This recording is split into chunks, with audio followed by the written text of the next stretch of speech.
E hoje aqui no Olá Curiosos, eu estou muito feliz porque eu recebo o Chico Felitti, que nas biografias, né, naquela mini biografia que vem nas orelhas dos livros, ele é super minimalista. Ele põe, Chico Felitti é repórter. E eu vou acrescentar aqui uns adjetivos, que é um baita repórter. Né? E é escritor também. Eu tenho aqui na minha estante os dois primeiros, né? O Ricardo e Vânia e A Casa. E agora estou esperando chegar o próximo, que foi, aliás, tema da última vez que nós conversamos, que o Chico tinha acabado de lançar em forma de audiobook, né, de audiolivro, Elke Mulher Maravilha, com a história da Elke Maravilha. Chico, bom dia, é um prazer enorme. Essa é a primeira novidade para a gente conversar, né, do audiolivro para o livro agora. Essa é a primeira de muitas, tudo bem? E aí, Marcelo, tudo bem? Estou super feliz de estar aqui. Digo que eu seria mais minimalista ainda, que se eu pudesse eu só usaria Chico Felitti é curioso, assim, porque acho que minha profissão é ser curioso e resume tudo, assim. E é verdade, e eu vou fazer um parênteses que não tem nada a ver com a nossa conversa, que eu estou acompanhando o Chico nas redes sociais, e ele de repente coloca lá fruta milagrosa. O que é aquilo? O que é aquela fruta milagrosa que você provou? Aquilo é coisa de curioso mesmo. Eu não faço a menor ideia disso, assim, eu estava fazendo, enfim, atos pandêmicos, né, a gente passou a fazer compras online, eu estava fazendo o meu hortifruti online ali, comprando no Ceasa, e tinha um bagulho chamado fruta milagrosa, e estava em promoção, era caríssimo, mas estava em promoção, eu falei, tá, vamos aproveitar a oportunidade, eu comprei, e aparentemente é uma fruta africana que muda o seu paladar, e daí eu fiz meio um teste às cegas e muda mesmo, assim, o limão deixa de ser azedo, o limão vira uma laranja, é uma loucura, assim, recomendo super a fruta milagrosa, mas sim, é um rolê de curioso, assim, rolês nada a ver de gente curiosa. É sensacional isso. Vamos começar então pela Elke, que vai ter curiosidade aqui o tempo todo. Você começou com um audiolivro e já imaginava que o texto que você estava preparando para o audiolivro ia se transformar no livro físico depois?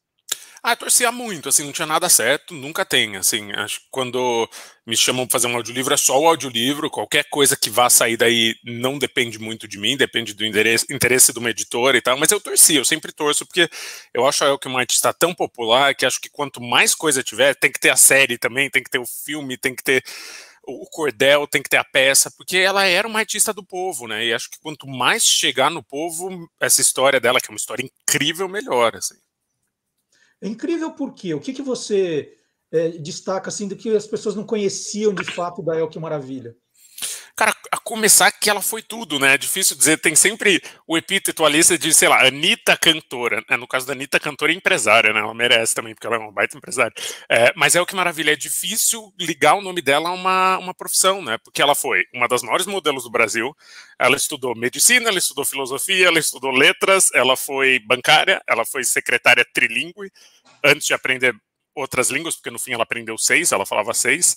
Ela foi jurada, primeira personalidade televisiva brasileira, ela foi cantora, ela foi atriz, ou seja, ela foi absolutamente tudo, e num mundo que era razoavelmente mais machista do que hoje em dia, muito mais machista do que hoje em dia, ela foi uma grande comunicadora e uma grande artista ali por conta própria, assim, saída do nada, saída de ninguém onde sabia, porque acho que esse era o mistério da Elke, assim, ninguém nem sabia de onde ela era direito, ela era uma criatura tão alienígena, tão parecida saída de um sonho que ninguém sabia de onde ela era.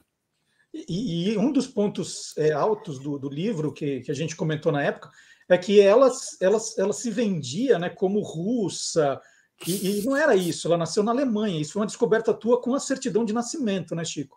Eu desconfiava, mas é muito difícil cravar as coisas, né? Assim, conversando com algumas pessoas mais próximas, a gente começou junto, assim, amigos dela do Brasil inteiro, assim, eu juntei esse pessoal em um ano de conversa, e daí a gente começou a meio chegar na conclusão que a história de vida que a Elke contava talvez fosse um pouco adaptada, assim, talvez ela tivesse feito um caos, ela era uma exímia contadora de causos, talvez ela tivesse feito um caos muito interessante da própria vida. E daí, em Bragança Paulista, no interior de São Paulo, eu consegui achar um documento, que é a certidão original de nascimento dela, que ela nasceu no sul da Alemanha durante a Segunda Guerra, ali no finzinho da Segunda Guerra. Ou seja, ela dizia sempre que tinha nascido em Leningrado, porque o pai estava preso e o pai lutava contra a Alemanha.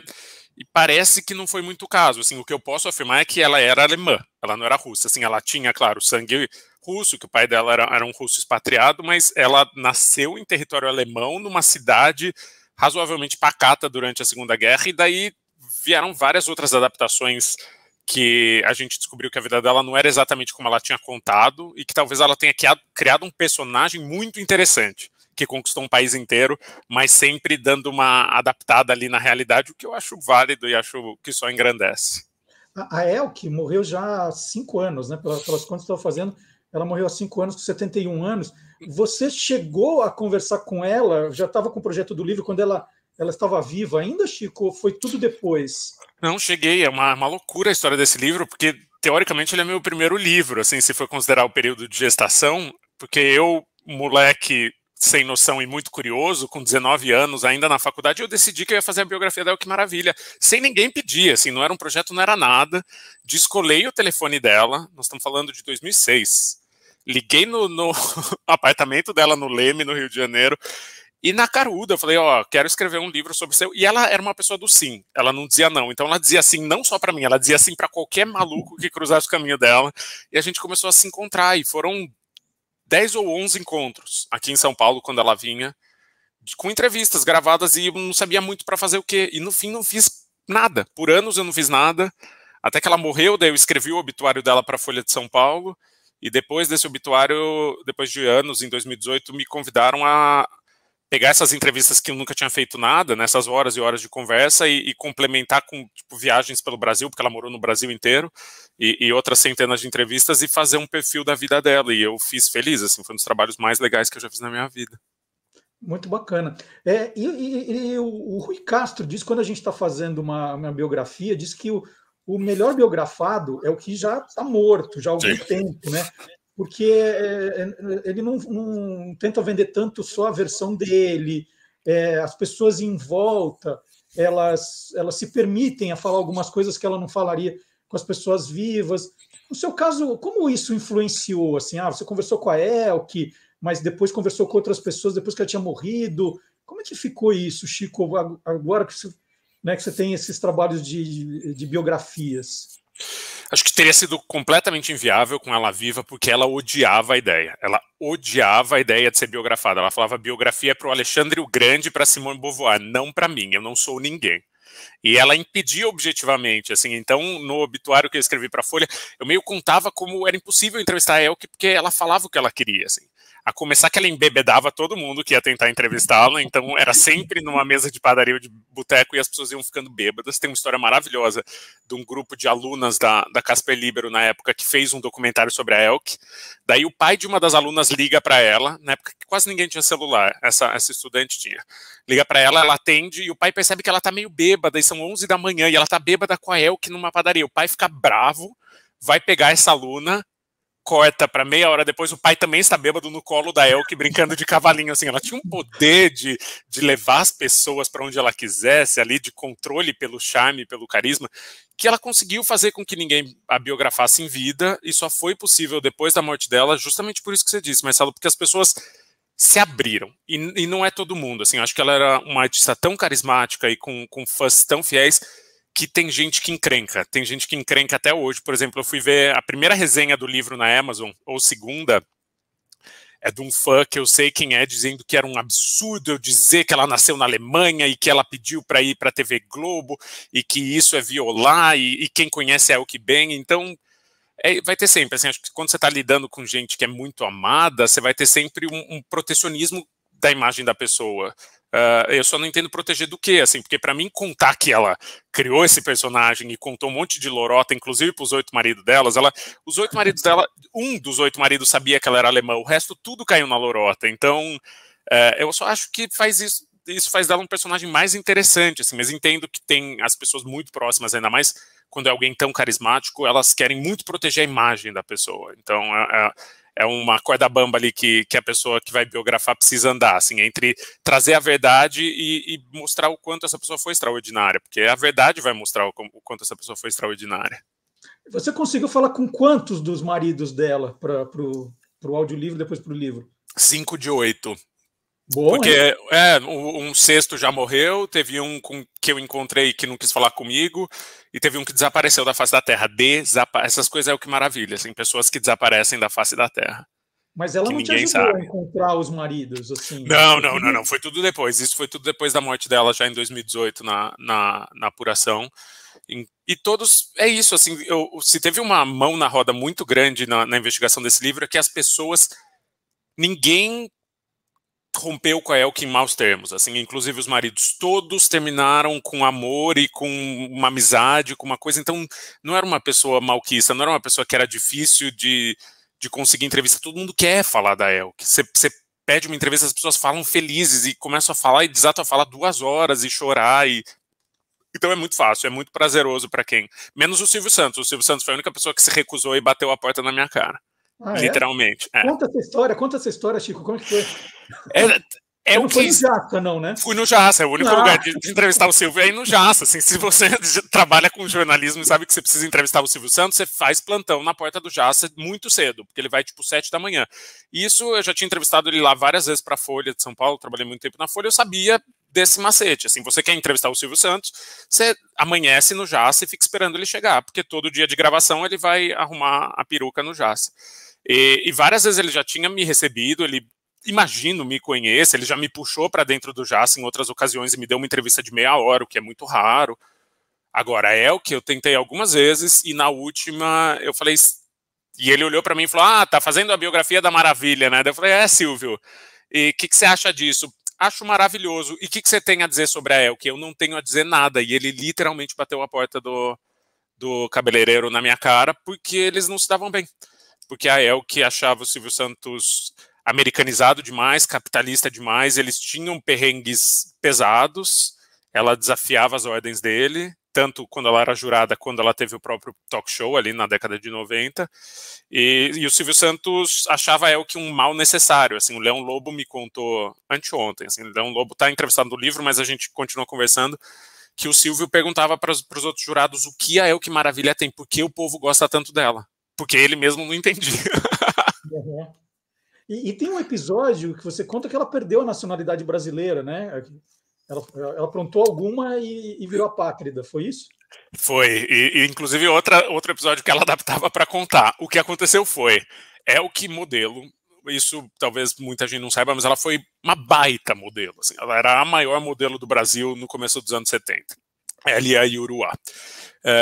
Decide ir para televisão, decide fazer cinema, vai fazer um filme com Oscarito, não, perdão, com o Grande Otelo. Otelo, o Barão Otelo e o Barato dos Milhões. E daí vai... É um papel pequeno, ela e a Eudegard Angel, que é a filha da Zuzu Angel, a estilista, e eles estão morando no Rio, gravam no Rio, vão para São Paulo para divulgar o filme no programa do Silvio Santos. Nessa época ela nunca tinha encontrado o Silvio Santos, olha o tanto de coincidência. Daí eles estão no aeroporto, prestes a pegar a ponte aérea, e a Elke vê os pôsteres do Stuart Angel, que é filho da Zuzu Angel, né, estilista e grande amiga da Elke, e irmão da Eudegard Angel, que está com a Elke, que também é modelo e atua com a Elke no filme do Otelo. Só que nessa altura, em 1972, eles já sabem que o Stuart foi morto pela ditadura. Que ele era de um grupo de esquerda, ele era oposição à ditadura brasileira. Então, a Eudegard Angel, vendo aquilo, vendo o pôster do irmão dela, fica muito triste, muito chocada, porque ela sabe que é uma farsa, ela sabe que o Stuart já foi morto, só que não age. E a Elke decide agir, então. Ela diz que desce o Grunup, né, que desce o pai dela, Grunup é o sobrenome dela, e ela pega esses pôsteres de Procura-se Stuart Angel e começa a rasgar. Nisso, em 2 segundos, aparecem 2 agentes da ditadura, levam a Elke, a Hilde fica sem saber o que fazer, e o Grande Otelo insiste que eles peguem a ponte aérea. Então a Eudegard Angel e o Grande Otelo pegam a ponte aérea e vão para São Paulo gravar o programa do Silvio Santos, enquanto a Elke está sendo levada para uma delegacia de repressão.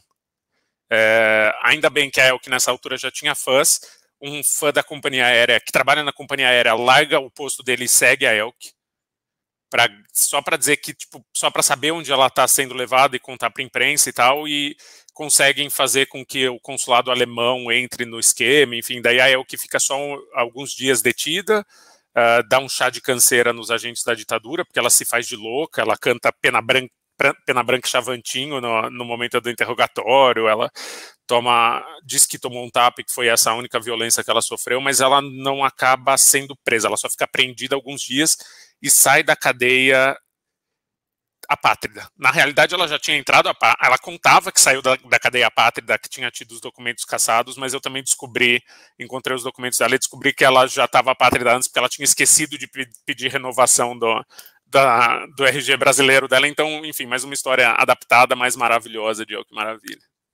Bom, essa então, né, é um pouquinho da resenha de Oh, Que Mulher Maravilha, que começou como audiolivro e agora acabou de sair em formato livro mesmo, pela editora Todavia.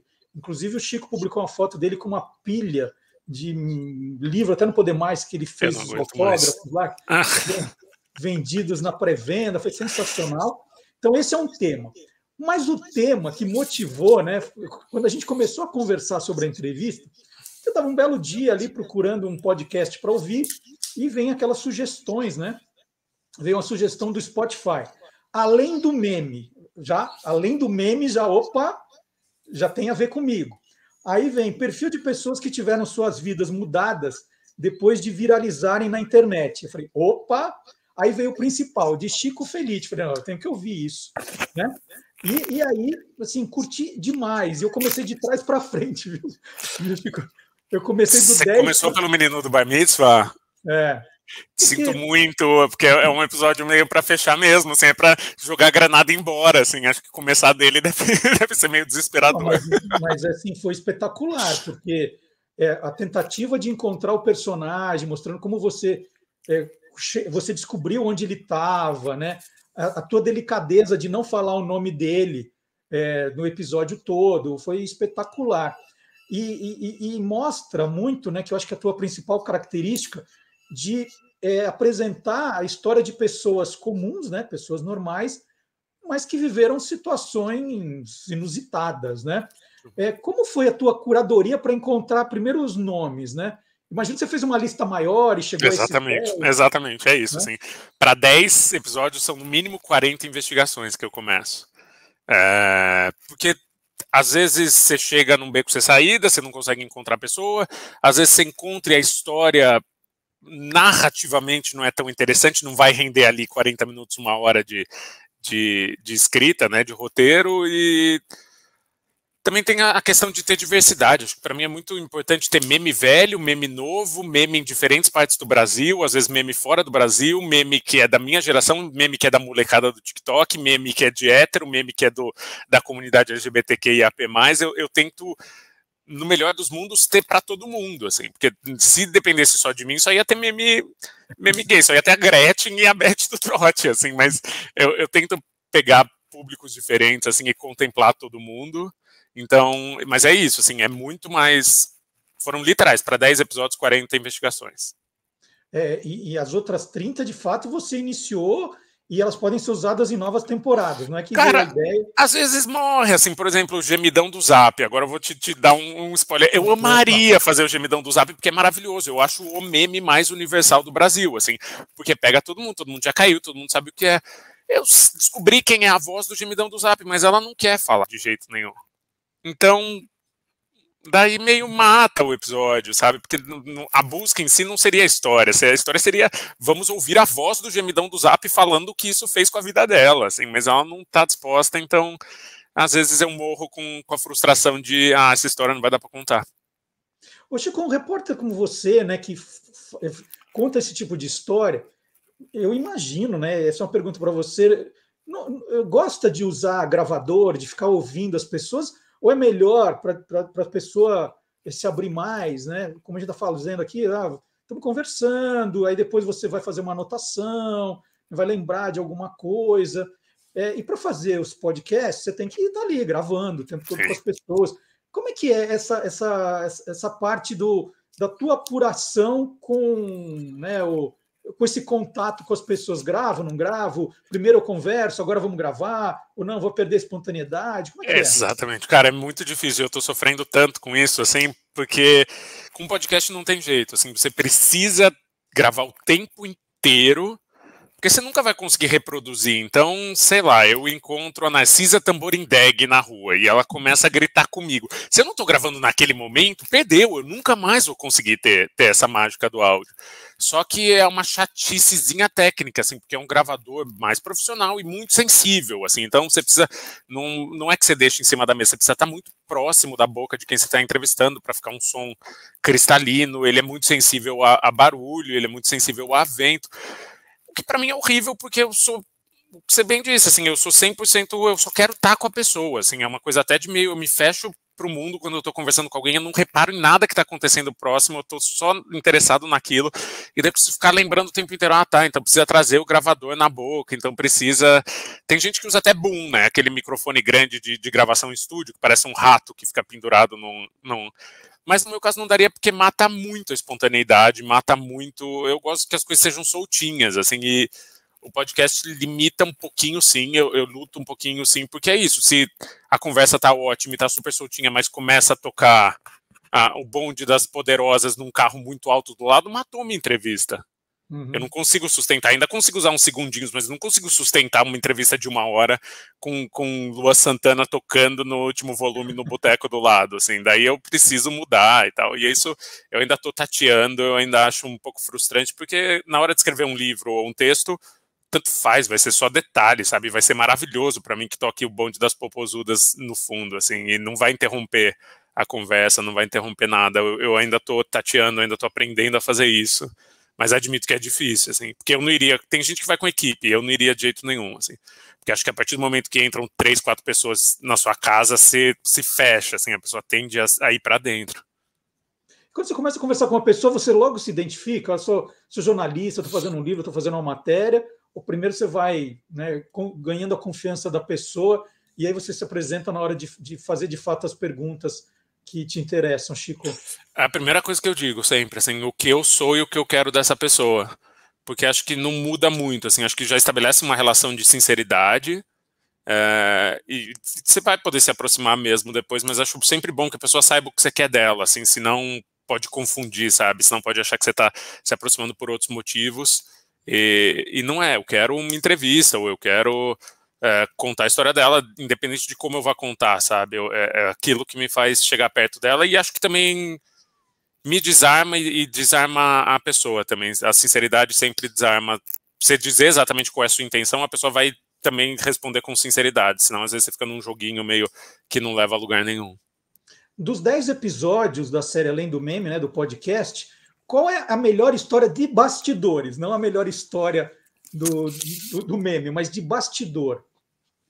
Cara, eu acho que Bambu Listar é uma loucura, né? Que eu fui para a Itália encontrá-la em Viareggio, que é essa brasileira trans que foi ainda criança para a Itália e lá foi atriz pornô e hoje em dia é uma grande celebridade da mídia, porque eu fui encontrar ela num lugar insano, assim. Viareggio é uma cidade de praia que tem 5 mil habitantes e no verão fica com 100 mil pessoas, então era uma rave, era inacreditável, foi uma das coisas mais malucas que eu já vi. E também foi muito maluco porque ela nunca me deu endereço, ela nunca me deu telefone, nunca me deu nada. Ela foi tipo que nem o Paulo Coelho faz quando vai dar entrevista, assim, eu sei que o Paulo Coelho fala, me encontre no minarete mais alto da Mesquita Azul no dia 12 de setembro de 2032, e ele vai estar lá. E a Bambu Listar fez a mesma coisa comigo, eu não sabia como entrar em contato com ela só falou, você vai me encontrar em tal pousada, em tal dia, e lá tava ela, assim, foi meio inacreditável, eu acho isso meio arrebatador no sentido de arrebatamento religioso, sabe? Assim, você fica esperando alguém chegar e a pessoa chega e ela chegou, tipo, com um vestido incrível. Ela é uma figura toda, parece saída de uma pintura renascentista, assim, é muito impressionante. Vamos mudar outra vez de assunto, né? Então, esse aqui agora foi o Além do Meme, é uma série de 10 episódios. Vai ter segunda temporada, né? Você falou Vai super. Você já tá fazendo as entrevistas. Já tá meio no prelo, assim. Olha Posso só. dizer que essas minhas olheiras talvez se devam a isso. Que bacana. E são todos com narração sua, né? São. Então, é importante que o Chico faz as entrevistas, faz o roteiro, vai lá, faz a narração também, trabalha e viaja que não para, né? Eu amo, para mim eu viveria na estrada, assim, é a minha vida.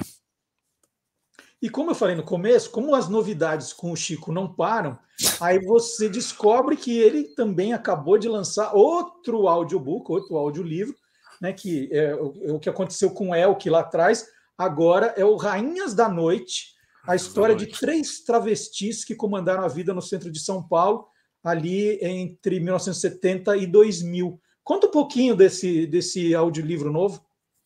Cara, é um projeto muito no meu coração, assim, porque fazia anos que eu queria contar essa história. Eu sabia das amigas travestis e drag queens das antigas que tinha tido uma máfia. Ali em São Paulo, 1972 para frente, 1975 até os anos 2000, e que tinham as chamadas pesadonas, que eram as chefes dessa máfia, que era uma máfia que envolvia aliciamento, ou seja, as pessoas que eram as cafetinas, né, que cobravam das prostitutas que ficavam na rua ou ficavam em casa e também cobravam casa, enfim, era uma grande máfia que passava muito dinheiro. E daí veio a pandemia e eu parei de fazer tudo que eu estava fazendo. Acho que, como muita gente, eu fiquei completamente sem emprego, completamente. Assim, tudo que eu já tinha assinado eu não podia mais fazer, porque meu trabalho geralmente é na rua, né? Meu trabalho é geralmente viajando e é isso, cumprir o isolamento social, ia ser consciente, todo mundo tinha que fazer isso. Daí eu me dei conta que talvez fosse a hora de fazer uma coisa, uma investigação por telefone, e que talvez essa fosse a história para contar. Por quê? Porque não existe mais, é um mundo que já se dissolveu. Se eu for hoje em dia para a Rua Rego Freitas ou para Amaral Gurgel, que é onde passa o grosso do livro, não está mais lá. As pessoas ou morreram ou não estão mais em São Paulo, as que viveram. Tem muita gente em Roma, tem muita gente em Salvador, tem muita gente, e já estavam todas de alguma idade, assim. Então ia ser um trabalho que, de qualquer maneira, por causa da pandemia, eu teria que fazer por telefone. Daí eu passei o primeiro ano da pandemia inteiro conversando com as pessoas que viveram esse mundo, que era o mundo das 3 grandes rainhas, a Jaqueline Blá Blá Blá, que tinha um bordel que exatamente na frente da Igreja da Consolação, então ela via a Igreja da Consolação da janela dela, que ela abre no meio dos anos 70, numa casa de luxo. E o que esse bordel tem de diferente, assim, porque as profissionais lá eram pessoas T. Então eram travestis e transexuais, e era uma coisa meio que não existia em São Paulo ainda. E era super frequentado pela elite, ela ficou riquíssima e trocava de carro todo dia e comprava 1 milhão de kitnets no Copan. Era uma pessoa que ficou muito rica, tomava banho de champanhe. Essa foi a mais misteriosa das 3, a primeira rainha, e que nunca tinha sido documentada, que não existe na internet. Se você joga ela no Google, tem uma reportagem do Lino Bocchini na Trip que faz menção a ela, mas enfim, não tinha sido documentada a vida dela. E daí, depois dela, na década de 80 em diante, vieram a Andréa de Maio e a Cristiane Jordan, que era conhecida como Cris Negão, que também reinaram. A Andréa tinha casas e casas em São Paulo, ela chegou a ter 12 apartamentos, todos alugados para prostitutas, andava de limusine, tinha um cachorro que chamava Al Capone, que andava com ela no banco da limusine, ela andava com um tchaco debaixo do braço. Ela abriu uma boate que chamava Proibidos para travestis, porque nessa época era um grupo tão segregado que as travestis não podiam nem entrar nas outras boates, nem em boate gay travesti era... Então a Andréa, meio como uma declaração política, falou: não pode, então eu vou abrir uma boate de travestis para travestis. E abriu uma boate que era frequentada majoritariamente por travestis.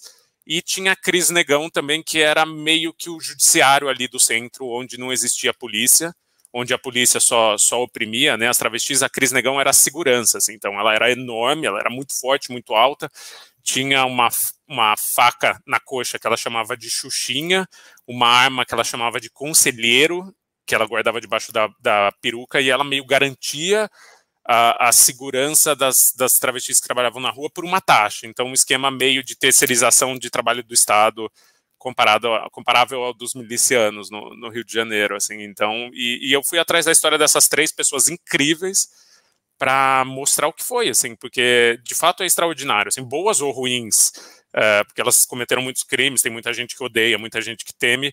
A história de vida das 3 é muito inacreditável, assim, o que elas conseguiram fazer em situações tão adversas é muito inacreditável. Elas estão vivas, as 3? Todas morreram mortes violentas, e nenhuma morte foi apurada pela polícia ou avaliada pela justiça, julgada pela justiça. Nenhuma. Você pega os inquéritos, são inquéritos que não tem uma folha e meia. Isso diz muito, assim, que nem quando essas pessoas morriam elas mereciam os direitos dela do Estado, assim. E para começar, Chico, você tem que ter um ponto de partida, assim, né? Tem que ter uma pessoa que vá te passando outros contatos e outros contatos. Com quem começou essa história que te abriu aí os caminhos para apuração? Começou com pessoas muito queridas que eu já conhecia, então a Marcinha do Corinto, que é, acho que é a maior travesti artista que o Brasil já teve, mas especialmente com a Cacá de Poli, que é uma drag queen que conhece tudo, é uma enciclopédia da noite, ela é a Wikipédia da São Paulo dos anos 80 em diante, e com a Miss Biá, o Eduardo Albarella, que era um artista transformista, que foi a primeira entrevistada do livro que a gente perdeu para o Covid, então ela não viveu para ver o livro pronto, mas me ajudou tremendamente, assim, então, mas enfim, além das três, muita outra gente, é que elas realmente foram as minhas fadas madrinhas ali, no sentido de guiar e me mostrar onde estavam as outras pessoas, porque documentação em si tem muito pouco. E quantos entrevistados foram? Então, você falou 1 ano na pandemia, pelo telefone, você contou quantas pessoas você ouviu? Eu calculo que umas 120, assim, que de fato, nomes que eu cito são 100 no livro, isso eu sei, mas teve gente que acabou não entrando, enfim, mas por aí, umas 120 pessoas do mundo inteiro. E todo tipo de gente, da Érica Palomino, que era a editora de moda mais poderosa do Brasil, ainda é, né, uma das editoras de moda mais poderosas do Brasil, que contou o encontro dela com a Andréa de Maio, e como ela admirava, então, ou seja, foi quando a elite chegou ali, foi quando chegou um pessoal da Vogue, chegou um pessoal e eles idolatravam a Andréa de Maio, até a Ditinha, que foi musa do Caetano Veloso em 74, e hoje em dia vive numa situação difícil, meio de ostracismo, que era uma travesti que morava num teatro na Avenida São João e era zeladora do teatro. Daí o Caetano a conhece, coloca ela no palco para dançar, faz uma turnê com a Ditinha dançando, e depois ela volta a ser zeladora do Teatro das Nações e hoje em dia tem uma vida bem difícil, porque não conseguiu seguir a carreira artística. O Chico, quando a gente está fazendo um livro como esse, né, o jornalista está fazendo uma reportagem, um livro assim, procura ir visitar alguns lugares citados lá para mostrar a ambientação.